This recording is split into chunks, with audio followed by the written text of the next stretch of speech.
Friends, good morning and welcome to Daf Yomi Week in Review. I'm Ben Harris. I'm the managing editor at My Jewish Learning, sitting in for Rachel Scheinerman, who could not be here today. Hopefully you are all here to learn a little bit of Talmud this morning with our presenter Yardena Osband. The chat is open, everyone. Please do make use of it. Be nice if people would introduce themselves, and you can offer comments and feedback there as the class progresses. And without further ado, Dana, the floor is yours. Okay, great. So nice to be back with all of you. And as we've talked about before, don't mind all my tabs that I have up there.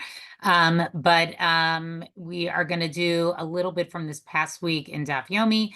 Please feel free to put comments in the chat, or if you want to unmute yourself and add something, I'll be checking the chat a little bit. So I wanted to do something a little bit different because this week, actually in yesterday's daf, is really one of my favorite passages in the Talmud, and I thought it was worthwhile to maybe go through together, which is the story of Rabbi Yochanan and Reish Lakish. So Rabbi Yochanan and Reish Lakish are what we call, they are sort of the transition Amorayim. They're first generation Amorayim. They live in Israel. And so this is, from the time period of the Mishnah, which ends with the generation of Rabbi Yehuda Hanasi, who we say redacts or somehow forms, edits the Mishnah. And Rabbi Yochanan was actually one of his students. So they are the first generation of the Amoraim. And the Gemara here on Bava Metzia 84 tells us a very sort of interesting and poignant story about Rabbi Yochanan, and in particular, what we call his bar palukta, or maybe you would call him his chavruta, right? The person that he is always, the bar palukta means the person that he always argues with, but the person who he has a chavruta with, and that is Reish Lakish. And I think this is a very, very rich story, which teaches us a lot about who is entitled to learn Torah and sort of what the purpose of friendship based on Torah is, and what is the ideal chavruta supposed to look like. So the context of this is that right before this Gemara, actually, the Amoraim are having a discussion about how large some of the Amoraim were, right? That they may have been very, very large men. And in fact, they get into details about how large their genitals were. And I only point that out because it's interesting to see that sort of the Talmud is willing to talk about anything. And so that's really the section right beforehand. And as they're speaking about, sort of people's physical features, Rabbi Yochanan comes and he says the following about himself. Amar Rabbi Yochanan, Ana ishtari mishepare Yerushalayim. I remain one of the beautiful people of Yerushalayim. So this is something that we see about Rabbi Yochanan. This isn't the only Gemara where we see this, that Rabbi Yochanan was considered to be a very, very good-looking man, and he knew that he was very good-looking, right? And so how good-looking do we know?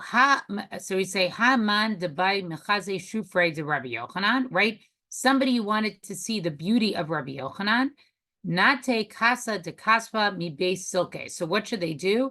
They should bring a silver goblet from the smith, okay? And basically, and nimale partsida de rumna sumka. And they should fill it up with red pomegranate seeds. V'hanahadarle klila devarda sumka lefume.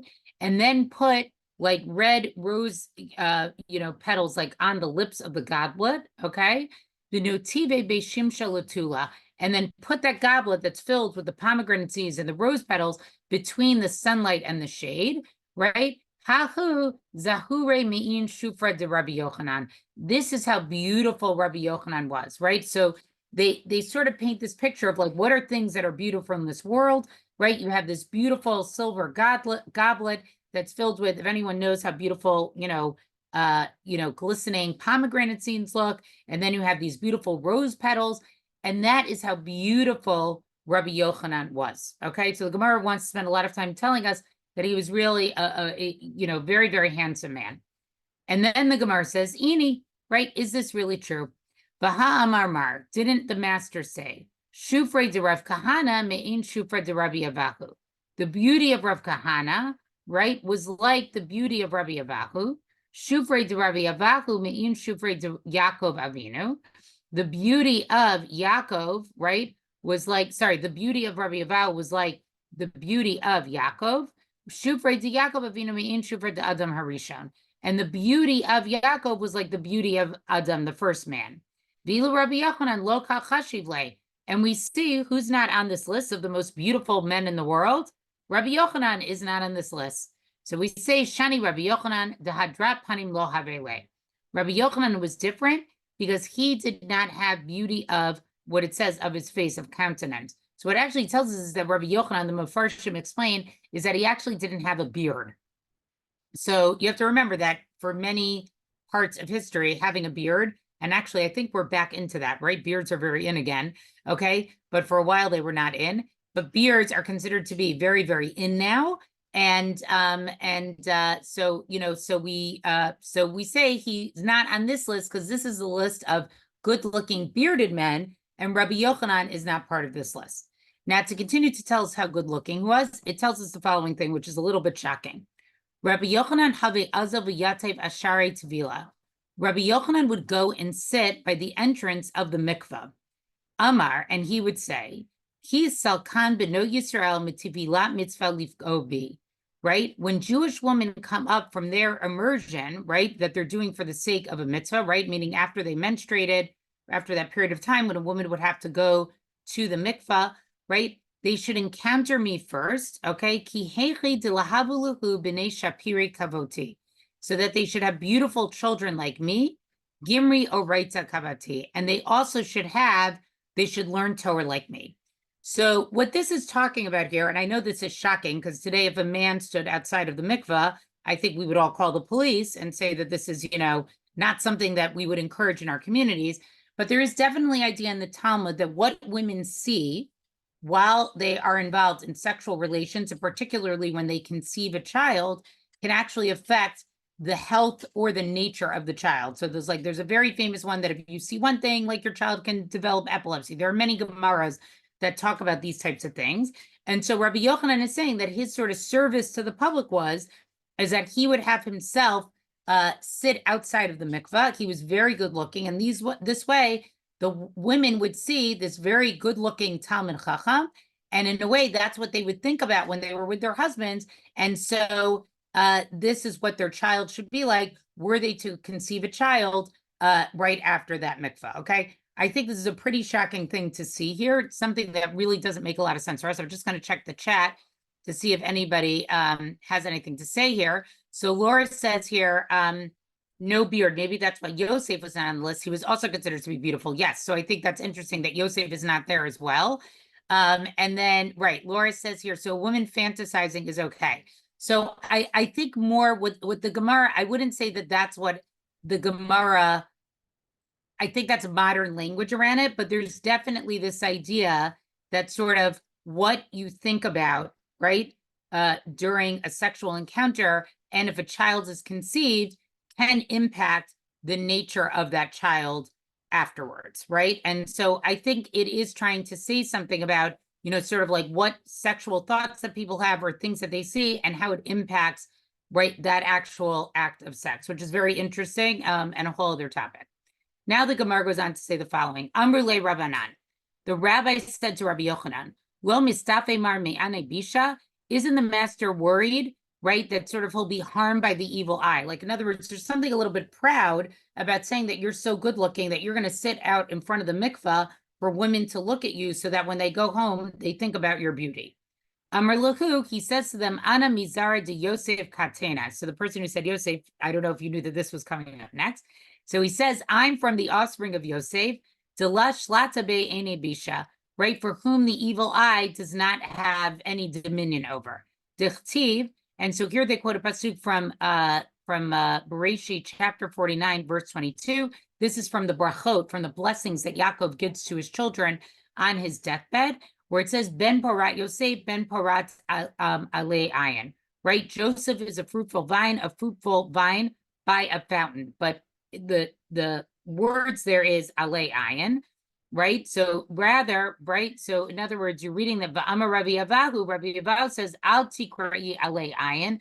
Don't read that read that as be a fountain, Ale Ayin, Ella Ole Ayin. Read that as those who rise above the evil eye.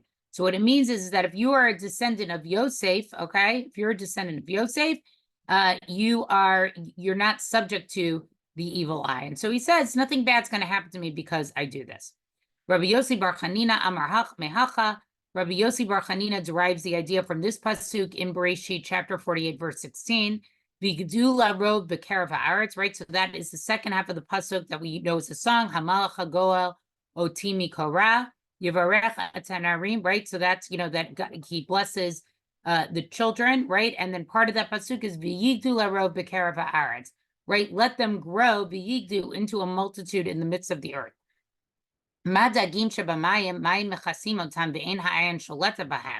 Just as fish, dagim, okay, are in the sea, the water covers over them, and the evil eye has no domain over them. Av zaro shel Yosef ein ha'ayin sholeta bahem. So too, the offspring of Yosef, the evil eye has no dominion over them. Okay, so this just gives us a lot of background about Rabbi Yochanan. So we know that Rabbi Yochanan is very good looking. We know that Rabbi Yochanan, the evil eye does not touch him because he's part of Yosef.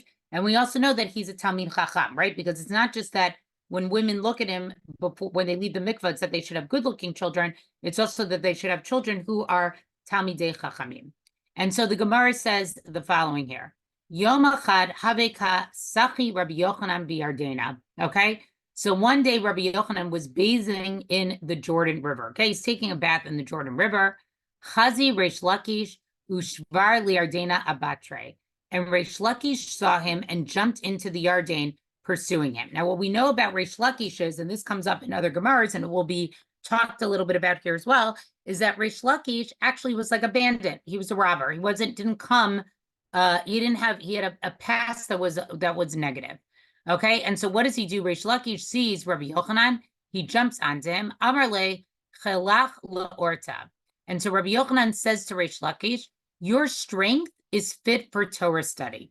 Now, I think this is also very interesting because often I think when we think of Talmidei Chachamim or rabbis, we don't think of them as representing strength, right? And here Rabbi Yochanan is turning to somebody who obviously had this type of brute strength, right? He comes and he sort of tackles him in the Yarden, okay?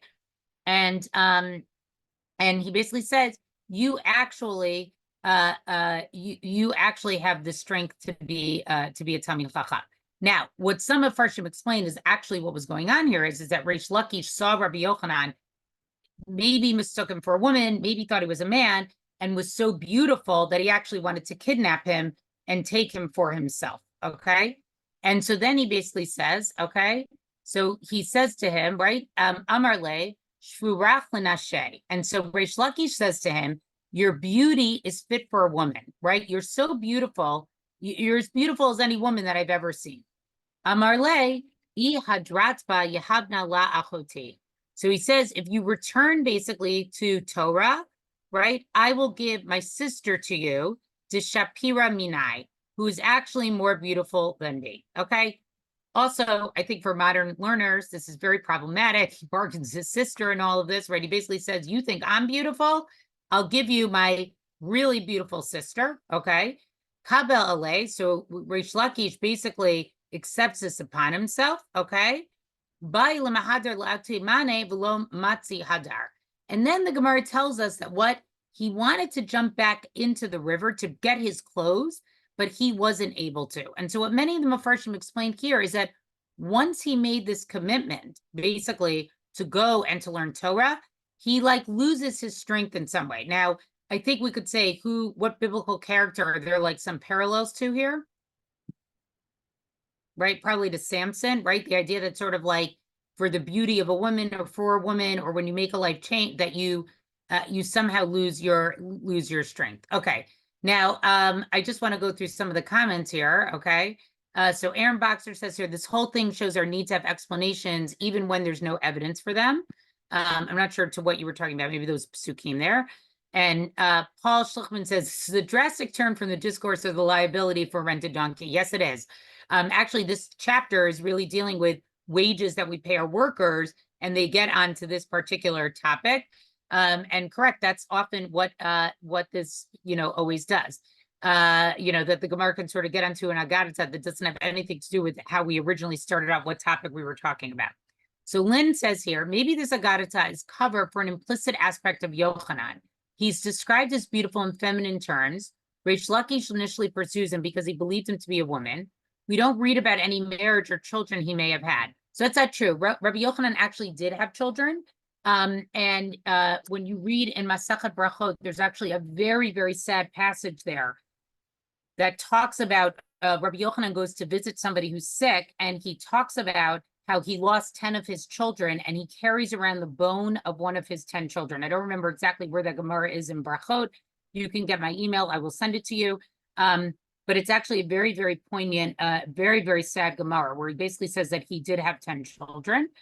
And so perhaps a feminist midrash might be a spin on the tale of Yochanan being a woman dressing and living as a man so she could study Torah, which was not typically an option for women. I like this theory than the other theory about Rabbi Yochanan and Reish Lakish.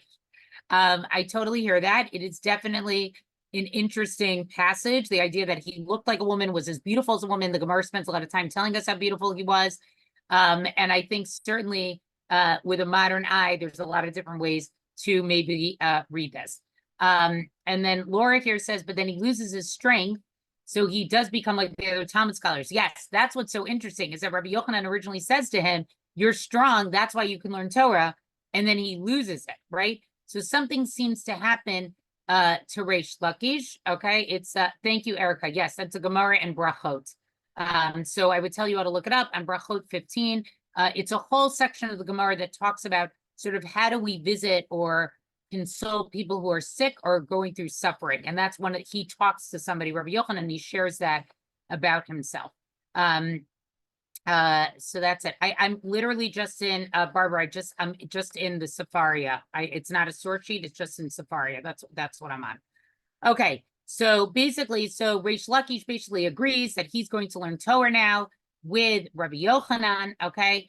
Akre v'ante v'shave gabra rabba. So what happens? Rabbi Yochanan teaches Reish Lakish. He teaches him Bible. He teaches him Mishnah.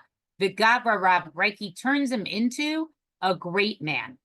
Yom echad habu plige be midrasha. One day, they're engaging in a machloket. They have a dispute in the Beit Midrash. Hasayib v'hasakin v'hapigiyon v'haromach umigal yad umigal katsir. Right? Tuma.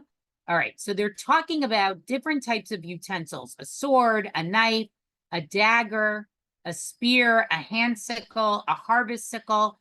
And the question becomes, at what point do those kalim, at what point do those utensils, do those tools have the ability to be mekabel tuma, right? So we know that when we talk about things of purity and impurity, not everything can be what we say is mekabel tuma. Not everything can become impure. And when we form a kli, when we form a vessel, we're trying to figure out at what point is it considered to be that it is mekabel tuma. And so the Gemara says, right, mishad gemar melachtan, right? The answer in this brisa is when does it? From the time that it is we've completed making it. When it's done, completed manufacturing it, then we consider it that it can now be mekabel tuma. So then the question becomes, in a great Gemara way, okay, when do we consider the completion of their melacha, of their making it? Rabbi Yochanan Omer, Misha Yartzfan Bekivshan. So Rabbi Yochanan says when you fire the items in the furnace, right? So you make the item, and then what do? You put the item in the furnace in order to finish it off, okay? Rish Lakish Amar, Misha Yitzchatzchein B'mayin. That it's when you scour them in water. So this would be later in the process, right? Because what normally happens is you put it in the fire, okay? You heat up the material, okay? And then it takes the shape that you want it to take. And then you put it in the, cold water, basically to maintain its shape. So Reish Lakish is saying that it's considered to be Gemar Melachtan. It's finished being made into a kli at a time that's later than Rabbi Yochanan. And so what does Rabbi Yochanan say to him? Amar le, lista'a bilistute yada. And he says, a bandit knows about his banditry, right? So he basically insults him. And he basically says, you know why you know about this? You know why you know how a kli, like a dagger, a spear, because these are all things, right? Look at this list, right? A sword, a knife, a dagger, a spear, a hand sickle, harvest sickle. These are all things that basically can be used as weapons. And so he basically says, you know why you, Reish Lakish, know the answer to this? Because what? Because you're always a bandit. Really, you can't actually escape who you really were. And that's a very, very hard thing. Here he is, he told him, I'm going to teach you Torah. I'm going to make you into a great man. I made him into a great man. And yet, what does Rabbi Yochanan does? He digs and he sort of reminds him of his past. Okay, Amar Le. And so Rish Lakish basically says to him, okay, Umay anate li, right? What benefit did you provide me, right? What did I get out of becoming closer to Torah? Okay, why? Hatam Rabbi Karuli. There, meaning when I was with the bandits, what? They called me Rabbi, they called me a leader. Hacha Rabbi Karuli, right? And here also, what? They call me a leader. In other words, he's saying, I didn't need any of this. I had lots of power. I had a lot of prestige. I was in charge of all the bandits before. And now you take me and I learn Torah and you're just going to come here and you're going to insult me, Rabbi Yochanan? I don't need any of this. And so Rabbi Yochanan says to him, Amar le, ahanai lach, right? He said, I provided for you because I brought you closer to God. I brought you under the wings, right, of the divine presence. Okay. So we see that even after all this time has passed, and Rabbi Yochanan and Rish Lakish are chavrutod with each other, and they argue with each other, right? And I think for those of you who've been keeping up with Daf Yomi, you know that often that's who disagrees with each other, right? Rabbi Yochanan says one thing, Rish Lakish comes and he says another thing. And I think there's something amazing about that because what it teaches us is that even somebody who starts off as a bandit, right? He can achieve or can be on the same level as Rabbi Yochanan, right? He can be, we count his opinion, we report his opinion on the same level as Rabbi Yochanan. They are bar paluktas, they're chabrutot and they're bar palukta together. And here, Rabbi Yochanan basically insults Reish Lakish, and Reish Lakish says, like, I don't need this. Like, I had a very good life before I met you. And then Rabbi Yochanan comes and tries to remind him, he's like, well, no, you really weren't close to God. Like, that's the difference. Maybe you were a leader, but you weren't actually close to God. And so what happens because of this, Chalash Tate de Rabbi Yochanan, Chalash Reish Lakish. Both of them get insulted and they're both very upset. Rabbi Yochanan is upset and Reish Lakish is upset. And what happens, but notice the difference here. It says Chalash Tate Rabbi Yochanan. Rabbi Yochanan is emotionally upset. Chalash Reish Lakish. Reish Lakish actually becomes sick. He becomes physically ill from this fight that they have. Ate achate ka bachia. And so what happens? Reish Lakish's wife, right, who is Rabbi Yochanan's sister, comes to Rabbi Yochanan and she cries, right? She basically says, Amrale, asa bishvil banai. Do this for the sake of my children. She says, he's so sick, he's going to die. You need to go and you need to make up with him because he's going to die because this is how upset you have made him. Amarla, and he says to her, Azva yitomayach ani achya, right? And he quotes a pasuk from Yirmiyahu, chapter 49, verse 11, that says, leave your fatherless children, I will rear them. I mean, it's very harsh what he says to his sister. His sister basically says, okay, let him die. I'm going to take care of your kids. You don't have to worry about it. Like, if that's what you're worried about, I'll step in and I'll be their father. Asa bishvil alumon nati. So then she says, do it for the sake of my widowhood. Don't make me a widow. Amar la ba'almanotayach alai tivtachu. And so then he quotes the rest of that pasuk that says, and let your widows trust in me, meaning trust in God. So Rabbi Yochanan really, he's not even willing, he's so much pride here that he actually is not even willing to help his sister. I'm just going to check the chat here. Okay.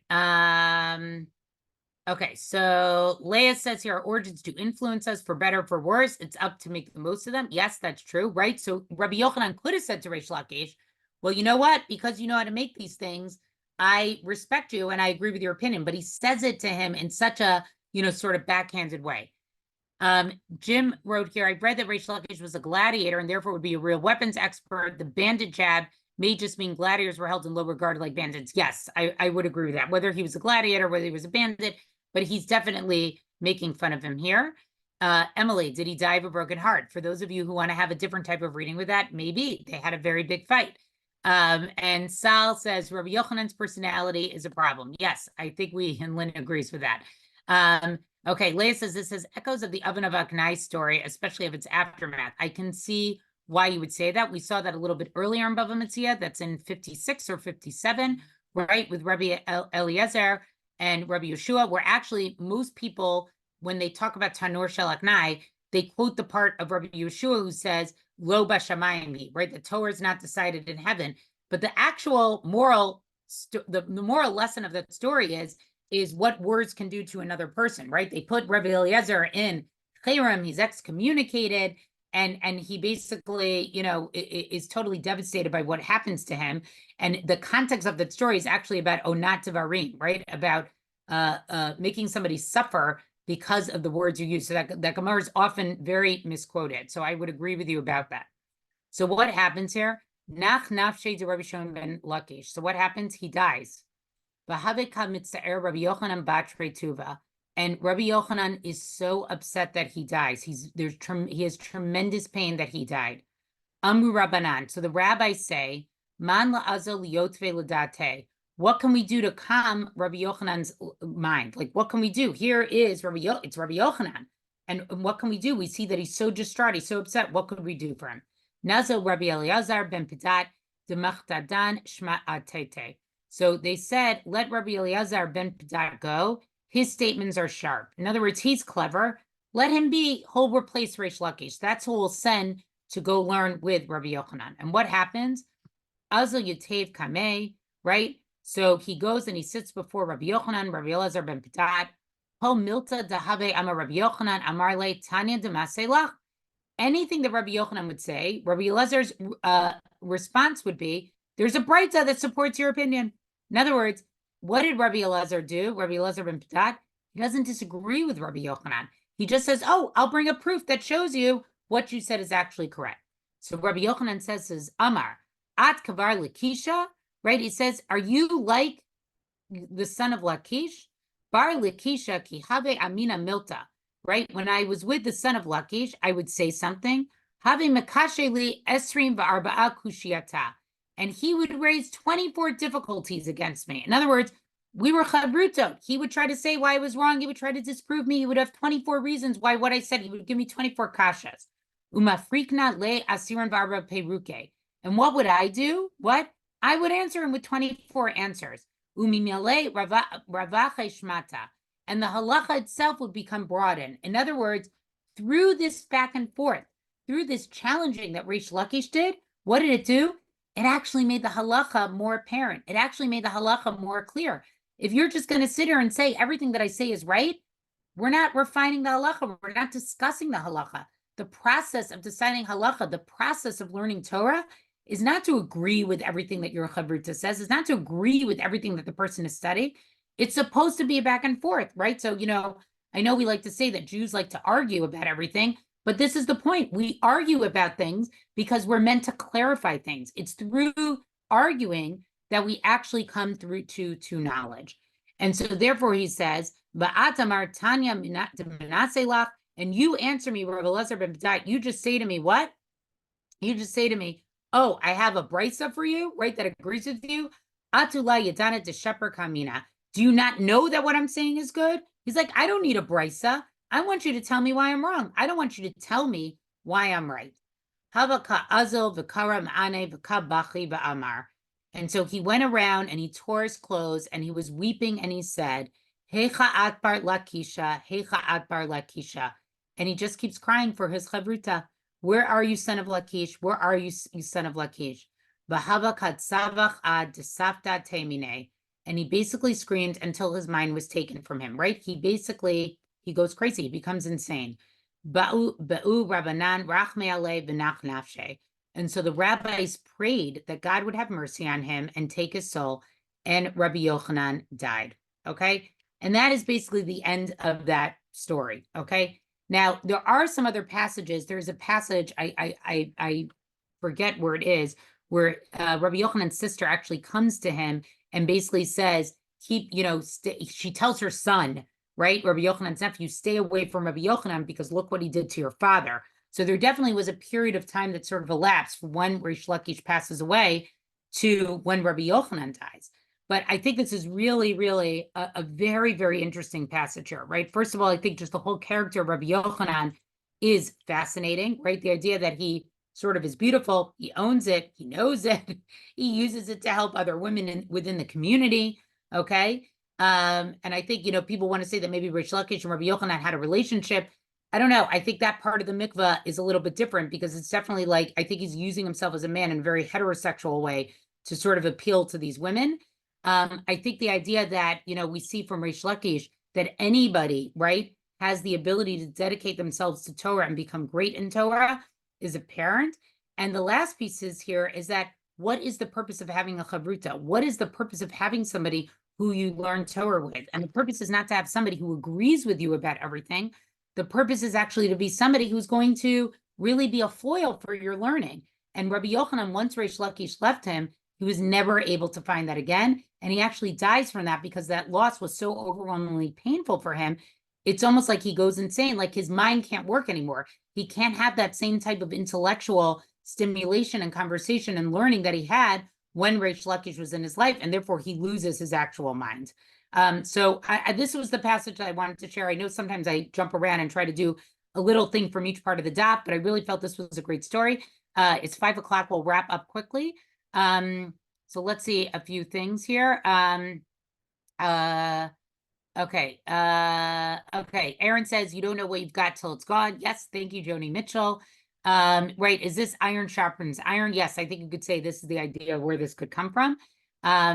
So Leah asks, son of Lakish, how much time elapsed between his death and this? It's not clear because, again, there are other Gemaras that talk about this period of time in between. I told you there's one in particular where the sister, says to her son, don't go near Rabbi Yochanan because look what he did to your father. Lynn says here, the story goes to show the power of one's sense of identity. If we say something that someone experiences as an attack on who they are, no matter how much other flattery we give them about their accomplishment or how much we say we love them, it may not, right? Like, I think obviously Reish Lakish always had like a piece that he felt insecure about, that's where he came from. Jack says here, this is a story about a particular type of friendship, a kind of friendship, yes. And Lynn says, I used to think that Rabbi Yochanan was sitting in front of the mikveh simply to leer at women, but now I think he was too self-absorbed and self-righteous to actually be doing that. Yes, he's not leering at women. He looks at it as he's doing like a public service to women. Lynn, thank you. So great to learn with you. Thank you. Glad I'm back on the rotation. I am too. And if we're not challenged, we tend to become complacent with dire consequences. Yes, that's actually what the Gemara is saying. And Sylvia says here, people can deeply love a friend or chavruta without it being a relationship. I think that is also true, right? This is, Mike says, we live in a time when everybody wants to sexualize everything. So I happen to agree. I don't think there's any indication here that there is a relationship. I actually think that this sort of back and forth, that he looks like a woman and he's attractive, I think it's in such a non-homosexual way. It's just the way they could talk. The fact, because homosexuality is not anything that was accepted in the Gemara itself. So the fact that they would actually include this piece shows you that I think it actually had very little sexual connotation, but I understand how other people maybe would want to read that a little bit differently. Anybody else? You can unmute yourself if anybody else wants to share anything before we hop off. Okay. All right. Thank you, everybody. I know that I have a date to learn again with you guys in July. I'm not sure about June, and I hope to learn with everybody again soon.